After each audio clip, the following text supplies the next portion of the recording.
leurs 2 enfants sont désormais orphelins.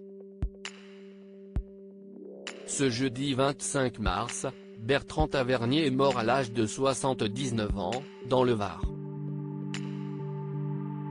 Un décès qui a bouleversé tous les cinéphiles et surtout ses enfants, Nils et Tiffany. Il y a 9 mois, le réalisateur et la romancière disaient adieu à leur mère, Colo. En juin dernier, c'est Bertrand Tavernier lui-même qui annonçait la disparition de son ex-épouse, à 75 ans, des suites d'un cancer. Dans un communiqué, il rendait un hommage touchant à celle dont il était séparé depuis 1981. La vie nous avait séparés mais je ressens un vide et un manque. Colo m'a formé, bousculé, fait grandir. Nous avons élevé ensemble Nils et Tiffany auxquels je pense ce matin, écrivait-il alors. La disparition de cette scénariste de renom, elle a remporté le César 1985 de la meilleure adaptation pour Un dimanche à la campagne et l'Ours d'Or au Festival de Berlin 10 ans plus tard pour La Pas, l'avait bouleversé. Dans les colonnes de l'Op quelques jours après la mort de son ex-épouse, Bertrand Tavernier se souvenait de leur relation professionnelle davantage que de leurs années passées à s'aimer. La vie nous avait écartés, mais notre collaboration fut une joie extraordinaire, racontait le cinéaste à nos confrères.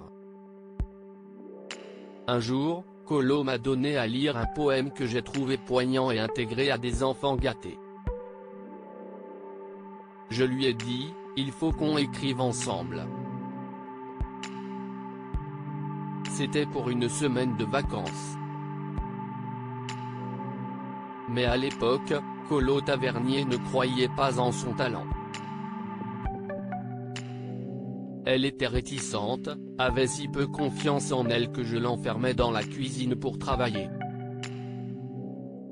Puis, elle m'a fait lire la scène bouleversante où la petite fille vient trouver son institutrice, que joue Nathalie Baye, pour lui dire « Je crois que je ne suis pas intelligente ». Cela parlait, je pense, de ses propres doutes, a raconté son ex-époux. Bertrand Tavernier, il y avait, dans ce qu'écrivait Colo, un mélange de tendresse, de sensibilité après leur rencontre. Bertrand et Colo Tavernier se sont mariés le 16 février 1965 et sont devenus les parents de 2 enfants, Nils et Tiffany. Les deux se sont séparés en 1981 mais ont continué de collaborer au cinéma pour plusieurs longs métrages parmi les plus applaudis du 7e art français. Il y avait, dans ce qu'écrivait Colo, un mélange de tendresse, de sensibilité très aiguë. Tout à coup, ses origines irlandaises qui ressurgissaient, se souvenait tendrement Bertrand Tavernier dans les colonnes de l'Op. C'est elle qui a eu l'idée de La Pas, que j'ai adoré faire. Et c'est à elle que je dois le scénario très âpre, celte, de La Passion Béatrice, dont la violence me fait peur. 9 mois plus tard, Bertrand a rejoint Colo. Avec son épouse Sarah, ses enfants Nils et Tiffany et ses petits-enfants, l'Institut Lumière et Thierry Frémaux ont la tristesse et la douleur de vous faire part de la disparition, ce jour, de Bertrand Tavernier, a écrit l'Institut Lumière.